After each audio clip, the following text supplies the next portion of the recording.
موضوع الدرس في إثبات الوحدانية لله تبارك وتعالى سورة الرحمن تفسير ابن كثير. الحمد لله رب العالمين والصلاة والسلام على أشرف الأنبياء وسيد المرسلين سيدنا محمد وعلى آله وأصحابه أجمعين. اللهم صل على سيدنا محمد وعلى آل سيدنا محمد كما صليت على إبراهيم وعلى آل إبراهيم في العالمين إنك حميد مجيد. أعوذ بالله من الشيطان الرجيم. بسم الله الرحمن الرحيم. كل من عليها فان ويبقى وجه ربك ذو الجلال والإكرام. فبأي آلاء ربكما تكذبان. لا نكذب بنعمة ربنا. يسأله من في السماوات والأرض كل يوم هو في شأن.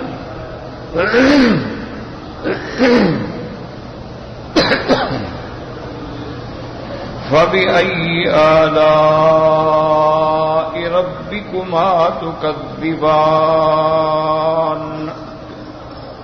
سورۃ الرحمن میں جیسا کہ الحمدللہ ثم الحمدللہ ہم نے اپنے دروس سابقہ میں پڑھا ہے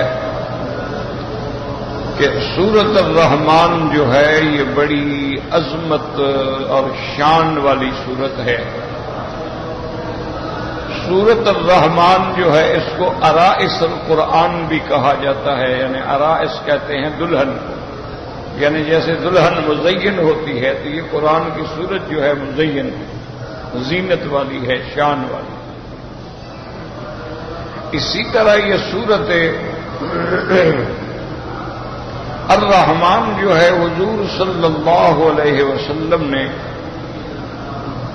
ایک دفعہ اپنے صحابہ کرام رضوان اللہ علیہم اجمعین پر تلاوت فرمائی، من اولہا الی آخرہا، اول سے لے کر آخر تک. فسکتوا، صحابہ خاموش رہے. تو حضور صلی اللہ علیہ وسلم نے فرمایا کہ میں نے یہ سورت مبارک جو ہے جنوں پر بھی تلاوت کی، لیکن تمہارے بھائی جن جو ہیں وہ تم سے زیادہ بہتر جواب دینے والے تھے کہ جب میں نے سورت الرحمن جو تھی وہ جنات پہ تلاوت کی اور جب میں اس آیت مبارک پہ پہنچا فَبِأَيِّ آلَاءِ رَبِّكُمَا تُكَذِّبَانِ قَالُوا لَا بِشَيْءٍ مِّن نِّعَمِكَ رَبَّنَا نُكَذِّبُ فَلَكَ الْحَمْدُ. تو جب اللہ کے قرآن کی میں نے یہ آیت پڑھی کہ اے انس و جن تم کون کون اسی اللہ کی نعمت کی تکذیب کرو گے، تو جن فوراً بول پڑے کہ ہم اللہ تیری کسی نعمت کی تکذیب نہیں کرتے. لیکن تم لوگوں نے کوئی جواب نہیں دیا ہے، بلکہ جنات نے مجھے ہر آیت مبارک پہ یہ جواب دیا ہے.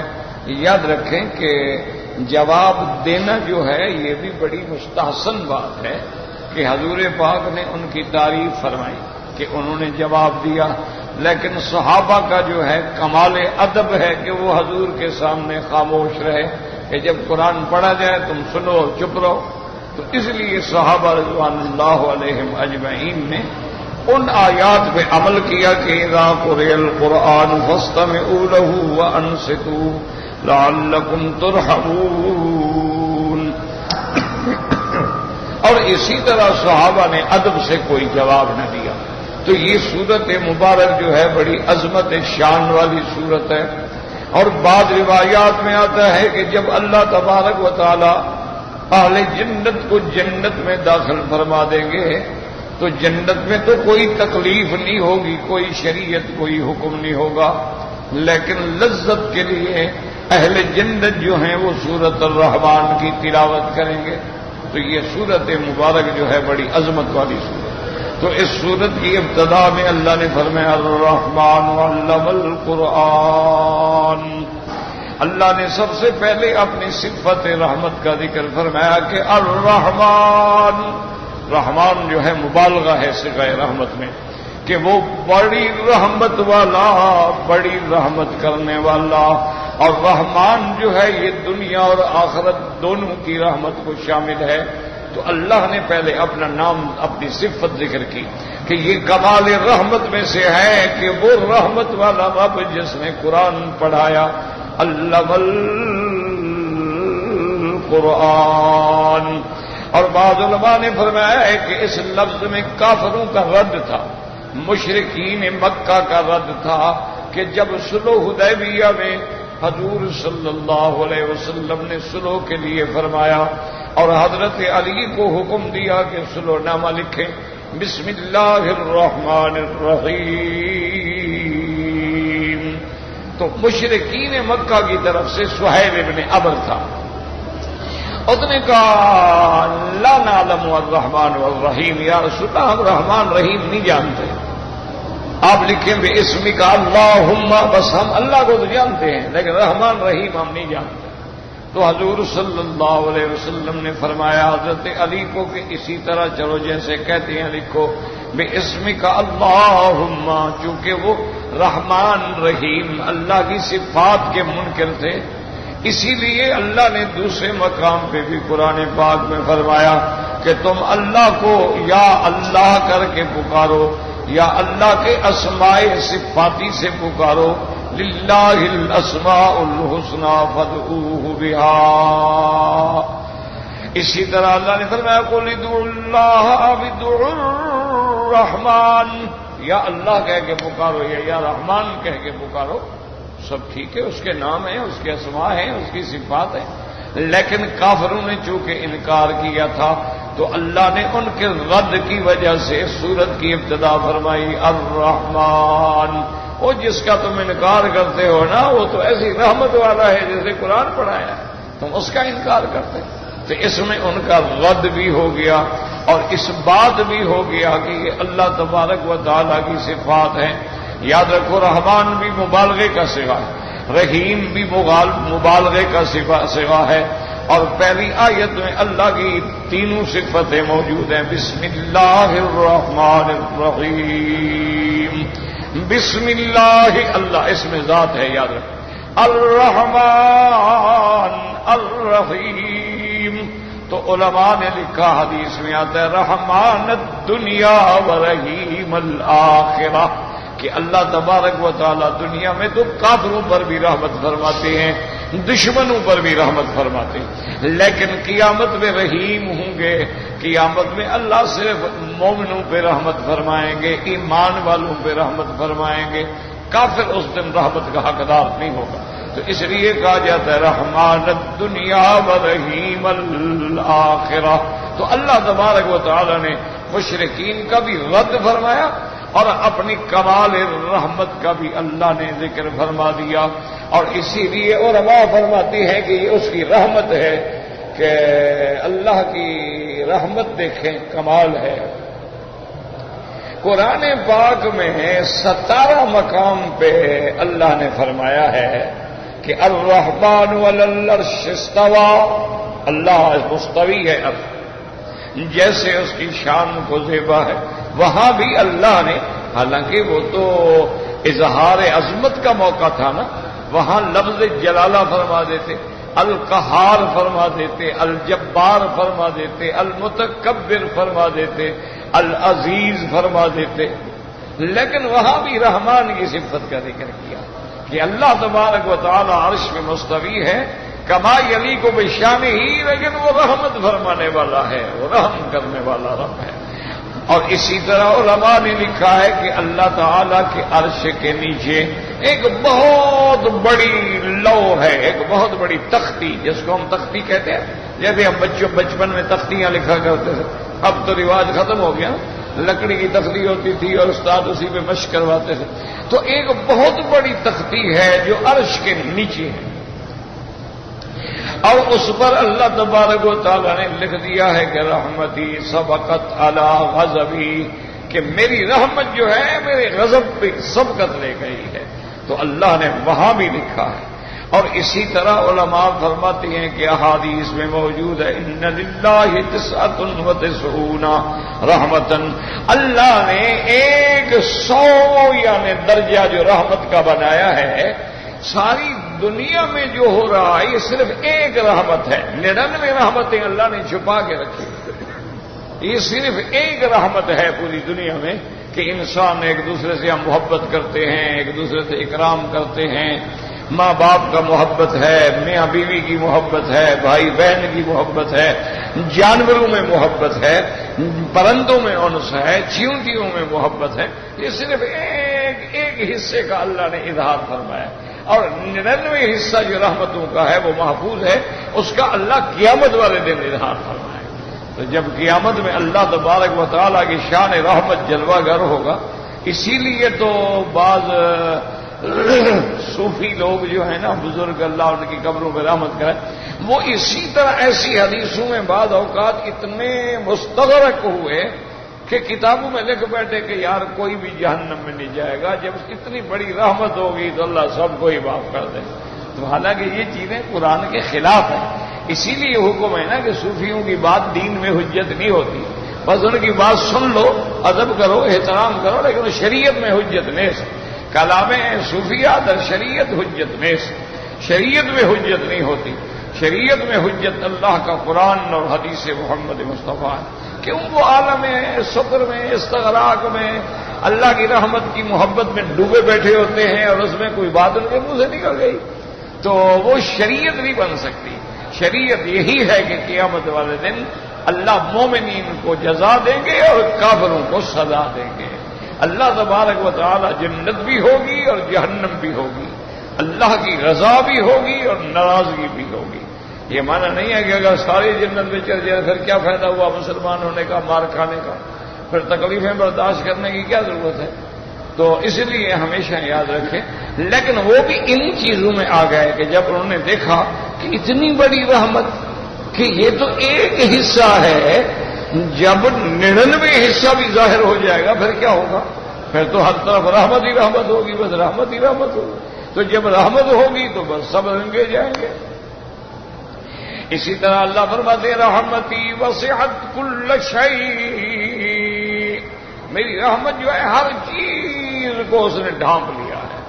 اس لیے ایک دن ایک بزرگ بیٹھے دعا مانگ رہے تھے، اللہم قلت رحمتک وسعت علی کل شیء، میرا اللہ تیری رحمت ہر شے پہ محیط ہے. وَأَنَا شَيْءٌ مِّنَ الْأَشْيَاءِ، میں بھی تو شے ہوں نا، میرے اوپر بھی رحمت فرما دے، میں بھی کوئی شے تو ہوں نا، چھوٹی بڑی شے تو ہوں نا. تو لہذا اور تیری رحمت تو ہر شے پہ ہے، تو لہذا ہم پر بھی رحمت فرما دے. تو اللہ تبارک و تعالیٰ سے دعا. اور اسی آیت پہ ایک بڑا عجیب مکالمہ بھی ہے. یہ شیطان ہے نا، یہ بڑا ملعون ہے، دعا کیا کرو اللہ اس کے فتنوں سے محفوظ رکھے. یہ بڑا خبیث ہے، یہ اتنا بڑا ملعون ہے، عالم کو عالم بن کے مارے گا، عابد کو عابد بن کے مارے گا، ڈاکو کو ڈاکو بن کے مارے گا. یہ ایسا، اسی لیے تو شیطان ہے نا، بعید رحمت اللہ ہے. تو ایک دن ایک انسان کی شکل میں ایک اللہ کے ولی کے سامنے آ گیا. یہ آ جاتا ہے انسان کی شکل میں بیٹھ گیا ہے، آپ کے ساتھ رہتا ہے، کھاتا ہے، پیتا ہے، آپ کو پتہ نہیں لگتا کہ وہ شیطان ہے، آپ کو پتہ نہیں لگتا کہ وہ جن ہے. کئی مدرسوں میں جن پڑھتے ہیں، باقاعدہ دور حدیث پڑھتے ہیں، حدیثیں پڑھتے ہیں، کتابیں پڑھتے ہیں، قرآن پڑھتے ہیں، قرآن حفظ کرتے ہیں، طلباء کے ساتھ رہتے ہیں، کھاتے ہیں، پیتے ہیں، کسی کو پتہ نہیں لگتا کہ یہ جن ہے. دو آدمیوں کو پتہ لگتا ہے. ایک تو اگر کسی پر جن مسلط ہو وہ بھی جن کو سمجھ لیتا ہے، اور ایک وہ علماء کرام جن کو اللہ نے علم عطا فرمایا ہے اور جن کے پاس وہ پڑھنے آتے ہیں تو ان پر بھی وہ ظاہر ہو جاتے ہیں کہ استاد میں جن ہوں، میں پڑھنے کے لیے آیا ہوں، بس میرا پردہ رکھیں۔ تو استاد پھر نہیں بتاتے کسی کو کبھی یہ جن ہے کہتے۔ تو بہرحال وہ جن جو شیطان جو تھا نا، اصل شیطان ابلیس ابو الجن جو ہے، وہ ایک انسان کی شکل میں آ کے ایک اللہ والے ایک بزرگ کی خدمت میں آئے، وہ بیٹھے تھے اور کہنے لگا کہ حضرت میں آپ سے کچھ پوچھنے آیا ہوں، میں نے سوال کرنا ہے۔ آپ نے دیکھا، آپ نے فرمایا ابلیس شیطان ہو؟ انہوں نے کہا ہاں جی میں ابلیس ہوں۔ آپ نے مجھے پہچان لیا، میں ابلیس ہوں؟ نمبر میں آپ پوچھو کیا پوچھتے ہو؟ اس نے کہا قرآن پاک میں ایک آیت ہے، اللہ فرماتے ہیں کہ رحمتی وسعت کل شیء، کل اور شے، کل مضاف شے مضاف الیہ، تو استغراق کا فائدہ دیتی ہے کہ اللہ کی رحمت ہر چیز کو اپنے احاطے میں لیے ہوئے ہے۔ یعنی اللہ کی رحمت نہ ہو تو ہم سانس ہی نہیں لے سکتے، اللہ کی رحمت نہ ہو ہمیں قدم نہیں چل سکتے، اللہ کی رحمت نہ ہو کوئی پرندہ اڑ ہی نہیں سکتا، اللہ کی رحمت نہ ہو کوئی مچھلی تیر ہی نہیں سکتی، اللہ کی رحمت نہ ہو تو یہ لوہے کے بنے ہوئے اتنے بڑے جہاز ٹنوں کا سامان اٹھا کے سمندر کی پشت میں نہیں چل سکتے۔ تو یہ آیت قرآن میں ہے، تو آپ نے فرمایا کہ ہاں ہے۔ تو کہنے لگا حضرت یہ بتائیں کہ حل انا شے، میں بھی کوئی شے ہوں کہ نہیں؟ اب آپ یہ تو نہیں کہہ سکتے تم کچھ نہیں ہو، کیوں وہ سامنے بیٹھا ہوا ہے کیسے کچھ نہیں ہو، کچھ تو ہے نا۔ تو اس نے کہا جی آپ یہ بتائیں کہ انا شے، میں شے ہوں؟ تو آپ نے فرمایا بالکل تم شے ہو۔ تو اس نے کہا پھر اللہ کی رحمت سے تم مجھے کیوں نکالتے ہو؟ جب اللہ کی رحمت نے ہر شے کو ڈھانپ لیا تو میں بھی شے ہوں، تو لہذا مجھ پر بھی اللہ کی رحمت ہے، آپ مجھے لعنتی اور ملعون اور مرجوم اور مردود اور کیا کیا کہتے رہتے ہیں۔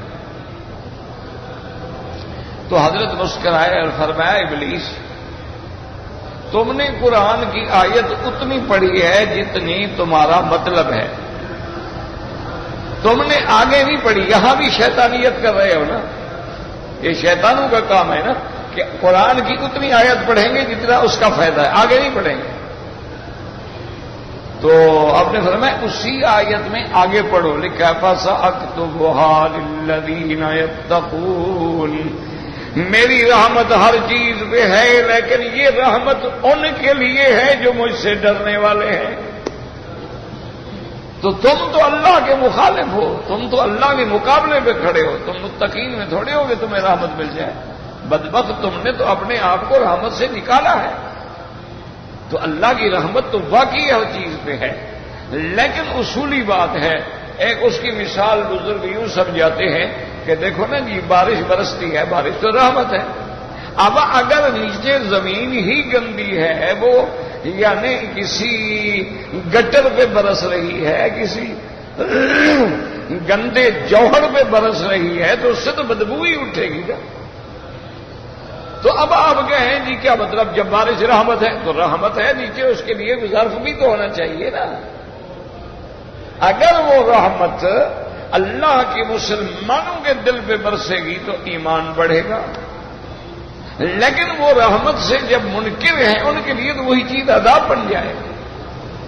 اسی لیے آپ دیکھیں نا کہ قرآن تو سب پڑھتے ہیں، قادیانی بھی قرآن پڑھتے ہیں، اسی طرح آپ دیکھ لیں دنیا کے اندر جتنے باطل فرقے ہیں سب قرآن پڑھتے ہیں، لیکن قرآن کا فائدہ ان کو نہیں۔ حضور نے فرمایا ایسے قرآن پڑھیں گے، ایسے قرآن پڑھیں گے۔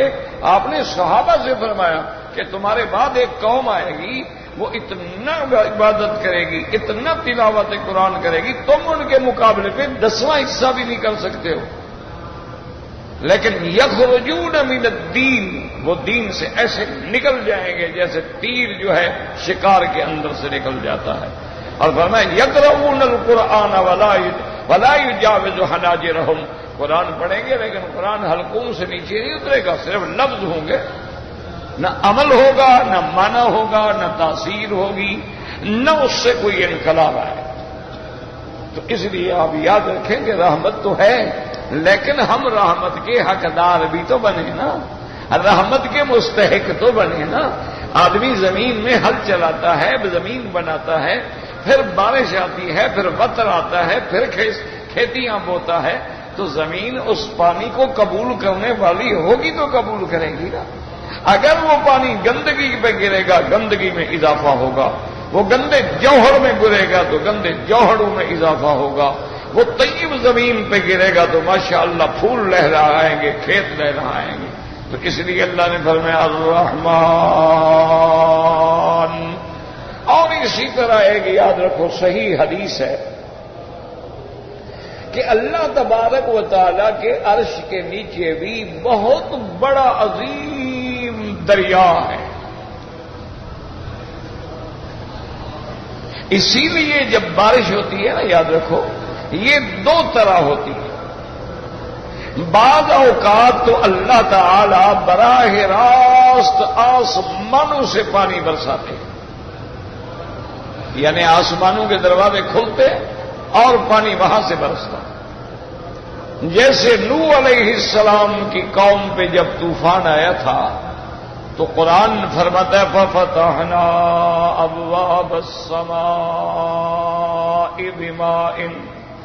بِمَاءٍ مُنْهَمِرٍ، ہم نے آسمانوں کے دروازے کھول دی۔ اسی طرح قرآن میں آتا ہے قُلْ تُسْتَغْفِرُوا رَبَّكُمْ إِنَّهُ كَانَ غَفَّارًا يُرْسِلِ السَّمَاءَ عَلَيْكُمْ مِدْرَارًا، تو آسمانوں سے ڈائریکٹ بارش آتی ہے۔ اور دوسرا طریقہ یہ ہوتا ہے کہ بارش آسمانوں سے نہیں آتی، بارش بادلوں سے آتی، اور وہ بادل کیا ہوتے ہیں؟ وہ اللہ ہوائیں چلاتے ہیں، ہوائیں آ کے زمین سے، سمندروں سے، دریاؤں سے ان قطرات کو لے کر اوپر جاتی ہے، اوپر جانے کے بعد وہ بادلوں کی شکل بناتی ہے۔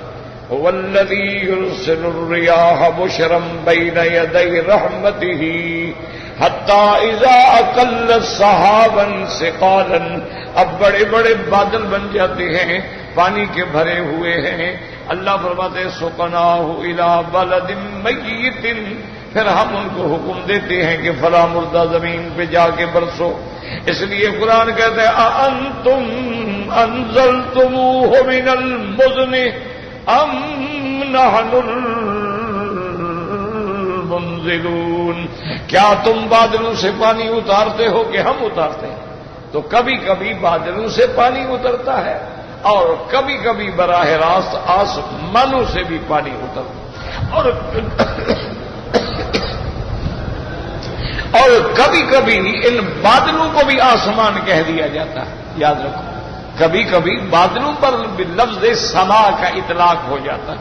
کیوں؟ جیسے سقف البیت جو ہے، تمہارے گھر کی چھت جو ہے نا، سما البیت، گویا کہ وہ تمہارے لیے آسمان ہے، تو لفظ سما کا اطلاق آسمانوں پہ بھی ہوتا ہے، اس چھت پہ بھی ہوتا ہے، اور بادلوں پہ بھی ہوتا ہے۔ تو اب حدیث مبارک ہمیں کیا بتلاتی ہے کہ اللہ کے عرش کے نیچے جو ہے بہت عظیم دریا ہے، تو یہ دریا ہونا جو ہے یاد رکھو یہ بھی رحمت کی علامت ہے۔ ایک بات یاد رکھیں ہمیشہ، کیوں؟ پانی جو ہے نا جی، جیسے آپ دنیا میں محاورے میں بھی کہتے ہیں نا جی کہ ماشاء اللہ جناب میں نے بات کی تو وہ پانی پانی ہو گیا، یعنی شرم سے پانی پانی ہو گیا، محاورہ ہے۔ اور اگر دوسری بات کہتے جی میری بات میں وہ آگ بگولا ہو گیا، تو آگ جو ہے یہ غضب کی علامت ہے، اور پانی جو ہے وہ رحمت کی علامت ہے۔ ایک ہمیشہ یاد ہے، ویسے تو اللہ چاہے پانی میں غرق کر دے، لیکن یعنی اصولی طور پر یہ ہے کہ پانی رحمت کی علامت ہوتا ہے، اور آگ جو ہے وہ اللہ کے غضب کی علامت۔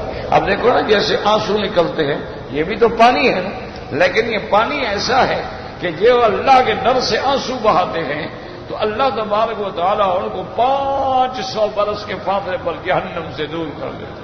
تو اسی لیے بعض اولیاء اللہ کا یہ معمول تھا، جب وہ روتے اور آنسو آتے تو آنسو کو پھر چہرے پہ مل لیتے تھے، کہتے تھے تاکہ اللہ ہمیں جہنم سے زیادہ دور کر دے. تو یہ بھی علامت رحمت ہے. تو اب آپ اندازہ فرمائیں کہ عرش پر بھی صفت رحمان، اور نیچے جو اللہ نے لو لکھا سبقت رحمتی علی غضبی، وہ بھی علامت رحمت، اور نیچے جو دریا بنایا وہ بھی علامت رحمت. اور جب کچھ نہیں تھا تو میرے اللہ کا تخت کہاں تھا؟ پانی پہ. اچھا اللہ چاہتے کسی چیز میں بھی اپنا تخت قائم فرما دیتے، لیکن فرمایا وَكَانَ عَرْشُهُ عَلَى الْمَاءِ. تو یہ سب چیزیں علامت رحمت ہیں، لیکن افسوس یہ ہے کہ اتنی رحمت والے رب کو بھی ہم ناراض کر دیں تو پھر ہماری بھی بدقسمتی ہے کہ نہیں؟ اسی لیے ہے نا کہ ہم تو مائل بکرم ہیں.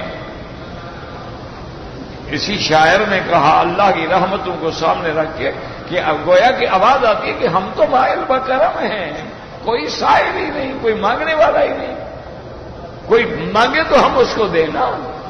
لوگوں نے تو اپنے اپنے ٹھکانے ڈھونڈ لیے ہیں، کوئی قبروں سے مانگ رہا ہے، کوئی سورج دیوتا سے مانگ رہا ہے، کوئی جناب چاند دیوتا سے مانگ رہا ہے، کوئی بتوں کی شکلیں بنا کے سامنے کھڑے کر کے ان سے مانگ رہا ہے، کوئی یا جبرائیل یا میکائیل کے وظیفے پڑھ رہا ہے، کوئی یا معین الدین اجمیری مدد کل کے وظیفے پڑھ رہا ہے. اللہ فرماتے یہ بدبخت میرے دروازے پہ آنا ہی نہیں چاہتے، مجھے کیا ضرورت ہے؟ میں تو ان کو پکارتا ہوں کہ آؤ میرے رحمت کے دروازے کھلے ہوئے ہیں، آؤ توبہ کے دروازے کھلے ہوئے ہیں، اور مانگو. کیا مانگتے ہو؟ کیا چاہتے ہو؟ لیکن اس کے باوجود بھی اگر ہم اللہ کی رحمت سے محروم ہو جائیں، خدا نہ کرے تو پھر ہماری بدقسمتی کی انتہا ہے. اس میں کسی کا کیا کرے؟ تو اس لیے دیکھیں سورت مبارک کی ابتدا کیسے ہے. اللہ فرماتی ہیں الرحمن علم القرآن. اس میں یہ اشارہ بھی ہوا کہ میرے بندے اگر تو غور کرے تو میری رحمتوں کی سب سے بڑی نشانی جو ہے وہ اللہ کا قرآن ہے. سب سے بڑی نعمت عظیمہ جو ہے وہ قرآن ہے. مسلمانوں یاد رکھو آج کل وہ اللہ والے لوگوں کی تو صحبت میسر نہیں ہوتی، ہوں کہ تو لازماً، لیکن ہمیں تو نہیں مل سکتے ہیں یا نہیں ملتے ہیں، بدقسمتی ہے ہماری. اب ایک بات میں نجات ہے، اگر چاہتے ہو تو بس ہر حال میں قرآن پڑھو، اس کا ترجمہ پڑھو، قرآن پڑھو، قرآن پڑھاؤ، قرآن سیکھو، قرآن سمجھو، قرآن سمجھاؤ. اپنے گھروں میں قرآن، اپنے گھروں کے بیٹے بیٹیاں بیوی بچے بس قرآن سے دل لگاؤ. بدقسمتی یہ ہے کہ آج ہمارے گھروں میں بھی شیطان ناچ رہا ہے، اور سڑکوں پہ بھی شیطان ناچ رہا ہے، اور کلبوں میں بھی، اور پبوں میں بھی، اور گھروں میں بھی، اور ہر جگہ جہاں دیکھو ڈش لگا ہے، کیبل لگے ہیں. دنیا جہان کی بےہودہ فلمیں دکھائی جا رہی ہیں. اور کتنے یعنی حص ہیں وہ لوگ کہ ماں باپ کو پتا ہے اولاد کیا دیکھ رہی ہے، بیٹے کیا دیکھ رہے ہیں. وہ کہتے ہیں چھوڑو یار، چھوڑو ٹھیک ہو جائیں گے، ایسے خامخواہ سختی کرنے سے کچھ نہیں ہوتا، چھوڑو وہ جہنم میں چلے جائیں. کہتے چھوڑو سختی کرنے سے کچھ نہیں ہوتا. گھر کو آگ لگ جائے ہوگا، چھوڑو جی وہ خود بخود بچ جائے گی. یہ کوئی انسانیت ہے یا کوئی عقل کا تقاضا ہے؟ مسلمان کو تو فکر کرنا چاہیے ہوتا ہے. اب دیکھیں نا، آپ گھر میں گیس فٹنگ کراتے ہیں، دیکھتے ہیں کہیں گیس لیکیج نہ ہو جائے، کہیں آگ نہ لگ جائے. یار تھوڑا دروازہ کھلا رکھو، تھوڑا روشن دان کھلا رکھو، کہیں کمرے کے اندر گیس جمع نہ ہو جائے. کوئی تیلی پھینکے تو گیس پھٹ پڑے گا. یعنی آگ کی اتنا بچ رہے، اور جہنم کی آگ سے بچنے کے لیے کوئی محنت نہیں ہو رہی، کوئی کام نہیں ہو رہا، اس کے لیے کوئی فکر ہی نہیں. بس روٹی تو کما کھائے نا کسی طور مشندر، حرام ملے حلال ملے، رشوت ملے، دھوکہ دینا پڑے، چوری کرنی پڑے، سود ملے، جو ملے، بس پیسہ ہو، دولت ہو. تو اس لیے اللہ پاک نے فرمایا کہ سب سے بڑی نعمت یہ ہے کہ وہ رحمان علم القرآن، جس نے قرآن پڑھایا، قرآن سکھلایا. اب یاد رکھو یہاں لفظ ہے علم القرآن، تو اللہ نے کس کو قرآن پڑھایا؟ بات سمجھیں کہ لفظ ہے نا رحمان، اور آگے کیا ہے علم القرآن، تو اللہ نے نام تو نہیں لیا نا. جیسے دوسری جگہ قرآن کو سمجھو، قرآن کیا کہتا ہے علم آدم الاسماء کلھا، تو اللہ نے وہاں آدم کا نام لیا کہ ہم نے آدم کو پڑھایا. اسی طرح اللہ پاک نے حضور کو خطاب فرمایا علمک ما لم تکن تعلم، ہم نے آپ کو علم دیا جو آپ نہیں جانتے تھے. اسی طرح قرآن پاک کہتے ہیں علم الانسان ما لم یعلم، ہم نے انسان کو علم دیا جو وہ جانتا ہی نہیں تھا، اس کو تو پتہ ہی نہیں تھا. اس کو کیا پتا تھا کہ دنیا کیا ہے، کھانا کیسا ہے، پینا کیسا ہے، نعمتیں کیا ہوتی. لیکن یہاں اللہ نے کوئی نام نہیں لیا. بات سمجھو، اللہ کے قرآن میں غور کیا کرو، قرآن پڑھا کرو. اور ایک میری بات یاد رکھو، ایک قرآن کا ترجمہ بھی کسی بڑے صحیح عالم کا لیا کرو، کیونکہ قرآن کے تراجم بڑے لوگوں نے چھاپے ہیں، بڑے ترجمے کیے ہیں، ان میں بڑے بڑے لوگ ہیں جو راستے سے بھٹک گئے. اب جب ایک اردو والا بیچارہ ترجمہ پڑھتا ہے وہ کہتا ہے جی فلاں قرآن میں میں نے پڑھا یہ لکھا ہوا ہے. اب اس غریب کو خود تو پتا ہوتا نہیں نا کسی چیز کا. تو اس لیے علماء سے مشورہ کیا کریں، ایسی ایسی تفاسیر اور ایسے ایسے ترجمے قرآن کے اس وقت دنیا میں چھپ گئے ہیں جو دنیا کو گمراہی میں ڈال رہے ہیں. انا للہ و انا الیہ راجعون. جنہوں نے قرآن کی تحریف کر دی ہے، معنی بدل ڈالے ہیں، آیتیں کھا گئے. اچھا بات ایسے بھی ہوتے ہیں کہ شاید ان کی نیت خراب نہ ہو لیکن علم نہیں تھا، دھوکہ کھا گئے. کیونکہ ان کا علم تھا اسٹڈی سے، مطالعے سے. اب دیکھو نا سر سید نے تفسیر لکھی ہے، حالانکہ سر سید کتنا بڑا آدمی تھا جس کی محنت سے مسلمانوں کو انگریزی دور میں اور بعد میں ہند میں ملازمتیں، نوکریاں، کوئی راستے ملے. اس کی وجہ صرف سر سید تھا، کیونکہ اگر وہ تعلیم نہ جاری کرتا، علی گڑھ نہ بناتا تو ہمارے لوگ کہاں پڑھتے. اس کا بڑا احسان ہے. لیکن پتہ نہیں بیٹھے بیٹھے بیچارے کو کیا سوجھی. ایسے تو وہ پڑھا ہوا بھی تھا، مولوی بھی تھا. پھر یہ کالج کے مسئلے میں آ گیا تو علم سے دور ہو گیا. پھر کچھ خیال آیا کہ بھی میں تفسیر لکھ ڈالی. تفسیر لکھ ڈالی تو اس میں اللہ معاف کرے، اللہ بخشے بیچارے کو. ایسی ایسی غلطیاں کی، انا للہ و انا الیہ راجعون. اسی طرح علامہ مشرقی دیکھے، اس نے تفسیر لکھ ڈالی. اللہ کے بندے نے ایسی غلطیاں کی، انا للہ و انا. اچھا جو نوجوان کالج کا طبقہ تھا وہ تو ان سے متاثر تھا نا. وہ تو ہمارے مولوی وہ نہیں جانتا تھا، اس کو تو پتہ نہیں تھا نا کہ حضرت اشرف علی تھانوی کون ہے اور حضرت قاسم نانوتوی کون ہے اور حضرت مدنی کون ہے اور سید احمد کون ہے اور مجدد الفسانی کون ہے اور مجدد احمد سرہندی کون ہے. ان کو تو پتہ نہیں، انہوں نے تو وہی کالج والی زندگی دیکھی تھی نا. اور پھر ان کے کالج کے ایک بڑے نے جو لکھا ہو تو وہی پڑھیں گے نا. تو اس لیے وہ بھی بھٹکتے گئے. اللہ تبارک و تعالیٰ معاف فرمائے. انا للہ و انا الیہ راجعون. تو اس لیے یاد رکھو کہ جب تفسیر پڑھنی ہو صحیح عالم سے کسی تفسیر کا نام پوچھو اور اس کے بعد کسی عالم کی صحبت میں بیٹھ کے پڑھو تو سبحان اللہ. اس کے بعد چلے اس کا بھی یہی 2 آیتیں ترجمہ پڑھا دو بس. آپ زیادہ نہ کریں نا، ہر آدمی کے پاس ٹائم نہیں ہوتا نا. انہوں نے اپنا بھی تو کچھ پڑھنا پڑھانا ہوتا ہے. انہوں نے کہا جی مہربانی کر کے مجھے صرف 2 آیتیں ترجمہ پڑھا دو. تو اس طرح اگر آپ محنت کریں گے نا، 2 آیتیں 2 آیتیں 2 آیتیں 2 آیتیں، اردو کا ترجمہ بھی دیکھا، پھر عالم سے جا کے تصحیح بھی کرا لی، تو انشاءاللہ ثم انشاءاللہ جب آپ ایک پارہ پڑھیں گے نا تو اللہ سارا قرآن پھر آسان کر. پھر سارا قرآن کیوں لفظ تو وہی آئیں گے نا، لیکن یعلمون جہاں بھی آئے گا تو معنی تو ایک ہوگا نا. تعلمون جہاں بھی آئے گا تو معنی تو ایک ہوگا نا. اذکر جہاں بھی آئے گا معنی تو ایک ہوگا. قال جہاں بھی آئے گا تو معنی تو ایک ہوگا. یقول جہاں بھی آئے گا تو معنی تو ایک ہوگا.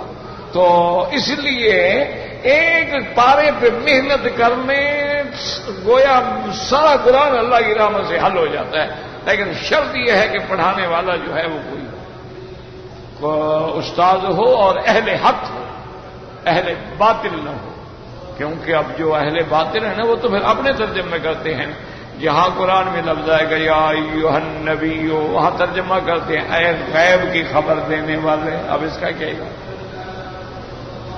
بھئی، نبی نبا سے اگر ہے خبر دینے والا، لیکن غیب کی خبر دینے والا کس لفظ کا ترجمہ ہے؟ لیکن وہ جو بیچارہ پڑھے گا وہ کہے گا او اچھا، نبی تو کہتے ہی اسی کو ہے جو غیب کی خبر دینے والا، تو غیب دان ہوا نا نبی، عالم الغیب ہو گیا۔ اور جب ترجمہ پڑھتا جائے گا تو وہ تو وہی ساری زندگی یہی رکھے گا، وہ تو یہی پڑھے گا نا کہ قرآن پاک کہتا ہے اللہ تبارک و تعالیٰ نے حضرت عیسیٰ علیہ السلام کو بل رفعہ اللہ الیہ، وہ یہاں لکھ گیا، یعنی اللہ نے حضرت عیسیٰ علیہ السلام کی شان بلند کر دی، شان اونچی کر دی۔ اب ایک آدمی کو کیا پتا کہ اندر کیا ظاہر ہے؟ شان اونچی کر دی کا معنی یہ ہے کہ عیسیٰ علیہ السلام زندہ نہیں ہے، مر گئے۔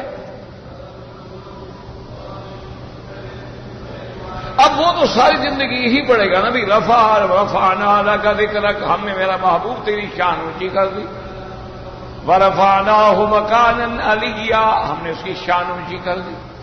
تو اب وہ یہی ترجمہ پڑھتا رہے گا تو اللہ کے قرآن کا بھی منکر اور احادیث متواترہ کا بھی منکر، کیوں؟ عقیدہ یہ ہے کہ اللہ نے عیسیٰ علیہ السلام کو آسمانوں پہ زندہ اٹھا لیا، بٹھایا ہے، پھر عیسیٰ علیہ السلام اتریں گے، لیکن وہ کہتا ہے کہ یہ اونچے پر جانے والی بات ہے، یہ تو شان اونچے کرنے والی بات ہے۔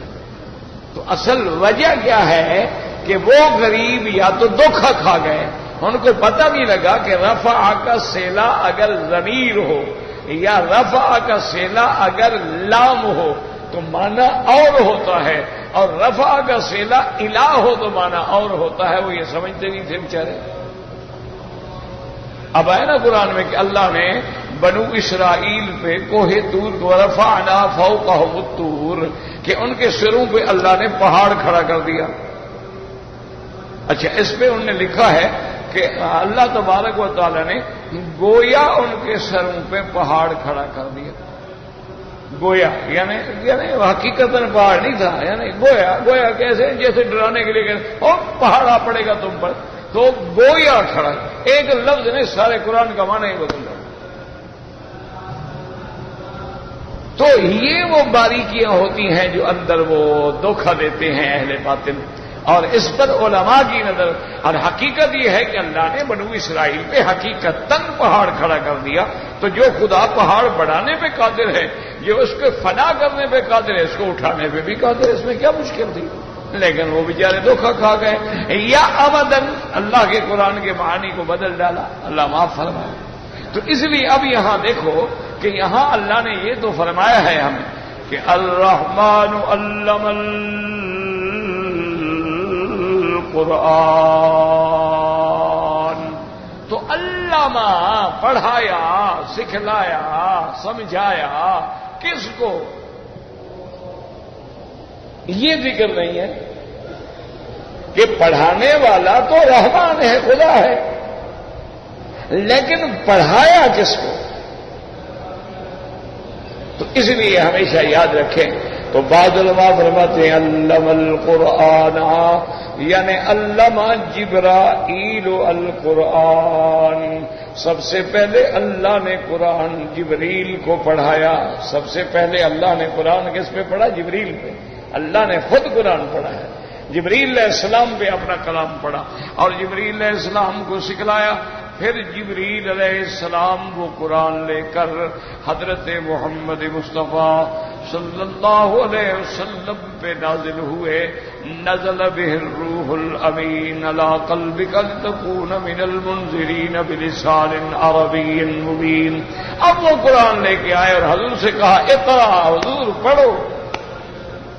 تو اب علماء فرماتے ہیں الرحمن علم القرآن، وہ رحمان ذات جس نے قرآن پڑھایا، یعنی کس کو؟ علامہ جبرائیل، جبریل علیہ السلام کو پڑھایا، ایک قول یہ ہو گیا۔ اور بعض علماء فرماتے ہیں الرحمن علم القرآن، اس سے مراد یہ ہے کہ علم محمدن القرآن، اللہ نے محمد مصطفیٰ کو قرآن پڑھایا۔ گو درمیان میں واسطہ جبریل ہو، لیکن پڑھانے والا تو خدا ہے نا، اتارنے والا تو خدا ہے نا، کلام تو خدا کا ہے نا، وحی تو خدا کا ہے نا۔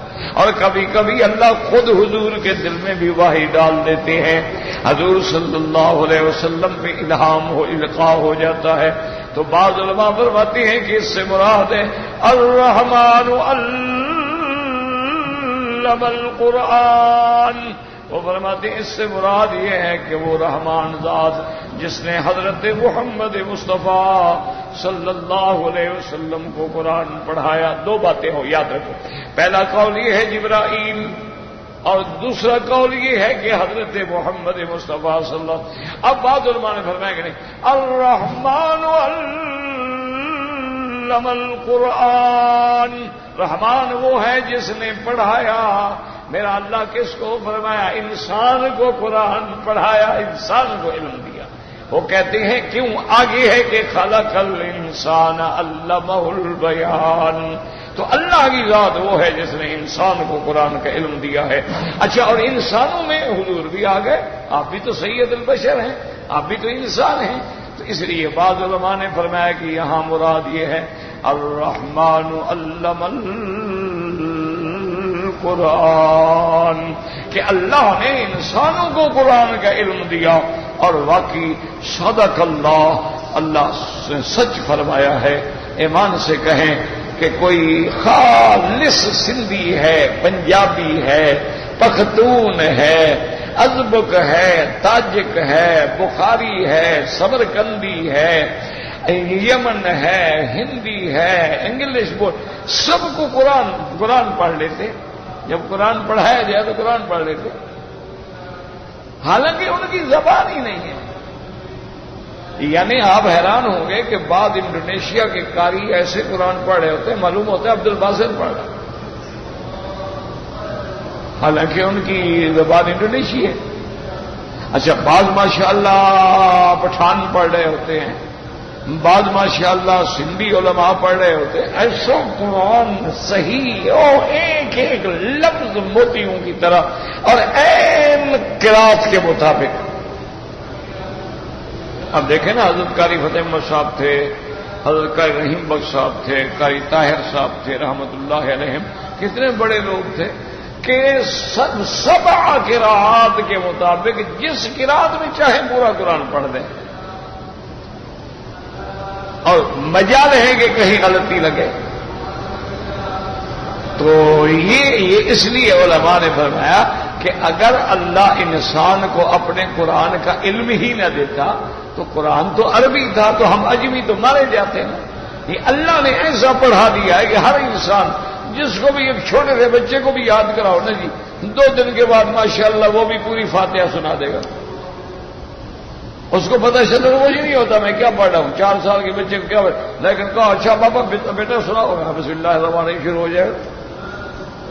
تو اس لیے بعض علماء نے فرمایا کہ لفظ عام ہے، اللہ نے انسان کو علم قرآن عطا فرمایا، اللہ پاک نے ان کو علم عطا فرما دیا۔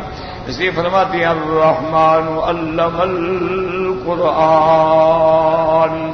اور اس میں ایک اشارہ بھی ہے، یاد رکھو کہ اللہ فرماتے ہیں وہ رحمان جس نے قرآن پڑھایا۔ اب ہم کو تو اللہ نے نہیں پڑھایا نا، ہمیں تو استاد نے پڑھایا۔ تو اب اللہ فرماتے ہیں میرے بندے، تیرے استاد کو اس کے استاد نے پڑھایا، اس کو کس نے پڑھایا؟ پھر اس کو نبی محمد مصطفیٰ نے پڑھا، اور محمد مصطفیٰ کو کس نے پڑھایا؟ تو گویا تو سب کو میں نے ہی پڑھایا ہے نا، تو اصل پڑھانے والا تو خدا ہوا نا۔ اب یہ ہے کہ کسی کو انبیاء کے واسطے میں پہنچا، کسی کو صحابہ کے ذریعے پہنچا، کسی کو تابعین کے ذریعے پہنچا، کسی کو علماء کے ذریعے پہنچا، کسی کو اولیاء کے ذریعے پہنچا۔ تو قرآن اصل تو پڑھانے والی اللہ کی ذات ہے۔ اور بعض علماء نے فرمایا اس کا معنی یہ ہے علم القرآن، کہ کہ جیسے میں نے کسی اور جانور کو بولنے کی قوت نہیں دی ہے، انسان کو بولنے کی قوت دی ہے۔ ناطق صرف انسان ہے، باقی کوئی شاعر ہے، کوئی ناحق ہے، کوئی گدھے کی طرح ہینگتا ہے اور کوئی گھوڑے کی طرح ہنہناتا ہے، کوئی بکری کی طرح منمناتا ہے، لیکن بولنے والا تو انسان ہے نا۔ تو یہ جو تمہیں میں نے قوت نطق دی ہے، اسی لیے تو دیا کہ قرآن پڑھو، اسی لیے تو میں نے تمہیں دیا، میں نے تمہیں قرآن پڑھا دیا ہے نا۔ اگر میں یہ تمہیں نہ دیتا تم کیسے پڑھتے؟ اس لیے فرماتے ہیں الرحمن علم القرآن۔ اب یاد رکھیں کہ یہاں لفظ آیا ہے علامہ۔ علامہ جو ہے یہ ماضی کا صیغہ ہے، یعلم جو ہے وہ مضارع کا صیغہ ہے۔ یاد کریں، قرآن کو سمجھیں۔ علامہ یعلم، تو علامہ صیغہ ہوا ماضی کا، یعلم ہوتا ہے مضارع کا، اور مضارع کا صیغہ جو ہے وہ حال اور استقبال، آنے والے وقت پہ دلالت کرتا ہے، اور ماضی کا جو صیغہ ہوتا ہے وہ گزرے ہوئے زمانے پہ دلالت کرتا ہے۔ تو یہاں اللہ نے فرمایا علم القرآن، تو یہ تو دلالت یہ کرتا ہے کہ وہ رحمان جس نے زمانے ماضی میں قرآن پڑھایا، لیکن جو اب پڑھ رہے ہیں یا آئندہ پڑھیں گے، تو یہاں صیغہ ماضی کیوں استعمال کیا گیا؟ تو یاد رکھیں کہ بعض علماء فرماتے ہیں کہ کبھی صیغہ ماضی جو ہے وہ یقین کے لیے بھی استعمال ہوتا ہے۔ کیا مانا؟ یعنی جس بات پہ پختہ یقین ہو، یار یہ کام تو تمہارا ہو گیا نا۔ ہم بھی دنیا میں کہتے ہیں نا محاورے کے طور، اچھا جی وہ میرے کام کو یار چھوڑو نا، تمہارا یہ کام تو گویا ہو گیا، ابھی ہوا نہیں ہوتا، لیکن آدمی یقین اور تیقن سے کہتے ہیں یہ کیا کہہ رہے یار، تمہارا کام میں نے کہہ دیا بس ہو گیا۔ تو اس لیے جیسے اللہ فرماتے قد افلح المؤمنون، تحقیق مومن فلاح پا گئے، حالانکہ وہ تو آخرت میں فلاح پائیں گے، ابھی تو مار کھا رہے ہیں، ابھی کون سی فلاح ہے؟ ابھی تو جہاں دیکھو ماشاءاللہ داڑیاں پکڑی جا رہی ہیں، الٹے لٹکے ہوئے ہیں، جیلوں میں پڑے ہیں، سڑ رہے ہیں، مر رہے ہیں، گل رہے ہیں، تو فلاح اچھی ہے۔ تو لیکن لفظ ماضی آ گیا، حالانکہ مقام مضارع کا تھا کہ سیفلح المؤمنون، آنے والے دور میں آخرت میں مومن فلاح پائیں گے، لیکن ماضی کیوں آیا؟ کہ اللہ کا فرمان ہے اور اس میں کوئی شک نہیں ہے، بس گویا فلاح پا گئے وہ، اللہ نے جو کہہ دیا اس کی بات میں پھر کیا شک ہوتا ہے؟ اس لیے قرآن آپ پڑھتے ہیں نا، قرآن میں آتے ہیں وَنَادَى أَصْحَابُ النَّارِ أَصْحَابَ الْجَنَّةِ أَنْ نَفِيضُوا عَلَيْنَا، کہ جہنم والے پکاریں گے جنت والوں کو کہ کوئی پانی شانی کچھ پھینکو۔ تو اب وہ تو پکاریں گے کہ آخرت میں قیامت میں جب جنت والے جنت میں ہوں گے، جہنم والے جہنم میں ہوں گے، ابھی کیسے نادا؟ نادا تو ماضی کا صیغہ ہے۔ تو ماننا یہ ہے کہ چونکہ اللہ نے فرما دیا ہے تو اللہ کے کلام میں شک نہیں ہوتا، تو گویا جنت والے جنت میں چلے گئے، جہنم والے جہنم میں چلے گئے اور اللہ کو پکار رہے ہیں۔ اس لیے یہاں بھی ماضی کا صیغہ یقین کے لیے آیا، تیقن کے لیے آیا کہ الرحمن علم القرآن، اور بعض علماء فرماتے ہیں اس لیے ماضی کا صیغہ آیا کہ اللہ تبارک و تعالیٰ نے تو اس عالم کو پیدا کرنے سے پہلے سب کچھ لکھ دیا تھا، تو اللہ نے اس وقت لکھ دیا تھا نا ہم نے قرآن کس کو پڑھانا ہے اور کن کن کو قرآن نصیب ہوگا، تو لہذا یہ فیصلہ چونکہ پہلے ہو چکا تھا، اس لیے اللہ نے فرمایا الرحمن علم القرآن واللہ اعلم۔ میرا بھائی گزارش یہ ہے کہ تفاسیر جو ہیں نا، تو اب اگر آپ عربی جانتے ہیں تو عربی میں تو بہت تفاسیر ہیں، مختصر جو ہے وہ ابن کثیر ہے، ابن عباس ہے، تفسیر مجاہد ہے، یہ مختصر ہیں، لیکن 100% صحیح ہے الحمدللہ. کہیں کوئی بات ضعیف بھی ہے تو آگے انہوں نے بتلا دیا ہے کہ یہ ضعیف ہے، یہ اسرائیلی روایات ہیں. اور جہاں تک انگریزی کا تعلق ہے وہ میں جانتا نہیں. جہاں تک اردو کا تعلق ہے اس میں معارف القرآن ہے، ایک حضرت مفتی شفیع صاحب کی ہے اور ایک حضرت ادریس رحمۃ اللہ علیہ کاندنوی کی ہے، اور اسی طرح ایک انوار القرآن ہے شیخ نعیم اللہ رحمۃ اللہ علیہ کی. تو یہ بڑی معتبر اور معتمد ہیں الحمدللہ، جس میں کوئی ایسی بات انہوں نے نہیں کی جو قرآن و سنت کے منشے کے خلاف ہے. واللہ اعلم، اور بھی ڈھونڈیں. اگر ایک آدمی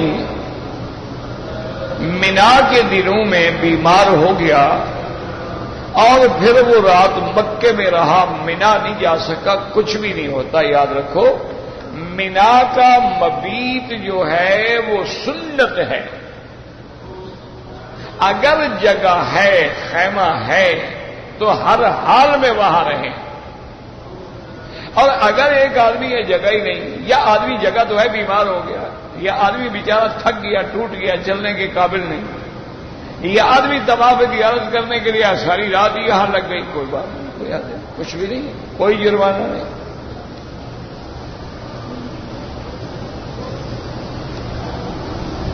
کہتے جی کہ ہم ایک اونچی بلڈنگ میں کام کرتے ہیں، وہاں سے حرم کی جماعت اور صفیں اور امام نظر آتا ہے، نماز تو ہو جائے گی. ایک ہے ہو جانا، لیکن حکم تو یہ ہے نا کہ نیچے اتر کے صفوں کے ساتھ ملو. ایک ہے چیز کا ہو جانا، نماز تو ہو جائے گی. حتیٰ کی کتابوں میں موجود ہے کہ ولو علی جبل ابی قبیس، کہ اگر ایک آدمی جبل ابی قبیس میں کھڑا ہو لیکن اس کو امام اور صفیں نظر آ رہی ہیں تو نماز ہو جائے گی. لیکن یہ ہے کہ ایسا آمدن کیوں کریں. اور دوسری بات یاد رکھو کہ یہ جتنی بڑی بلڈنگیں ہیں یا ٹاور ہیں یا ابراج ہیں، ان کے اندر بھی مسجدیں موجود ہیں. تو تم نے خامخواہ اوپر چڑھ کے اکیلے پڑھنی ہے، مسجد میں جا کے پڑھو.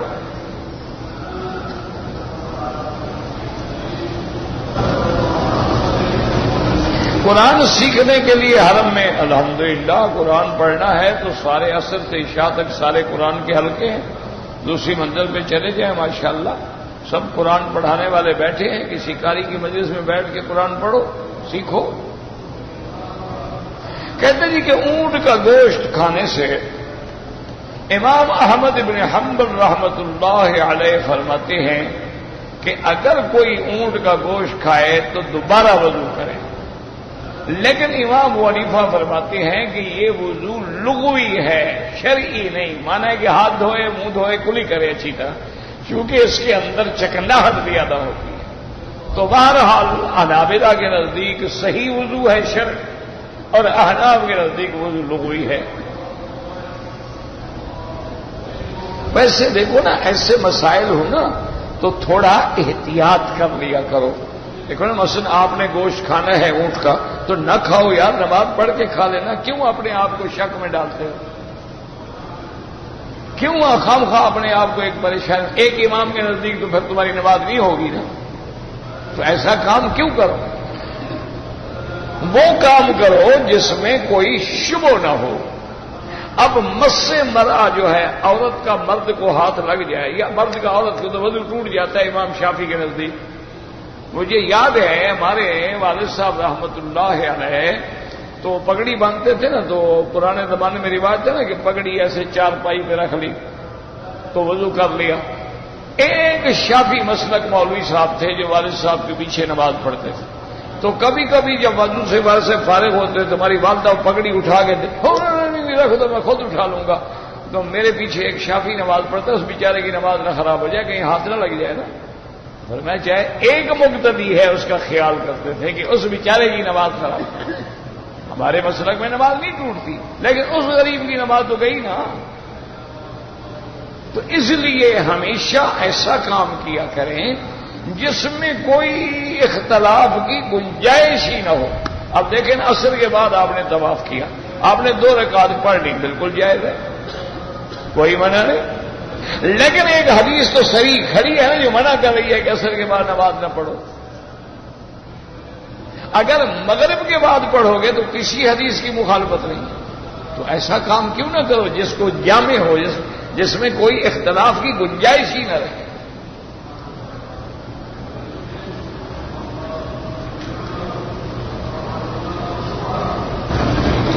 معدے میں کینسر کی وجہ سے، بہرحال پیٹ کی بیماری سے جو بھی فوت ہو انشاءاللہ شہید ہے۔ 11 اور 12 کو حنفی مسلک میں اگر کسی نے زوال سے پہلے کنکریاں ماری ہیں تو دم پڑ جاتی ہے۔ ہم نے مینا میں رات گزارا، 12 نہ سکے، پتہ نہیں 12 یعنی آپ 11 کو رہے، 12 کو آپ کنکریاں مار کے آ گئے، کوئی بات نہیں، اللہ نے قرآن میں اجازت دی ہے۔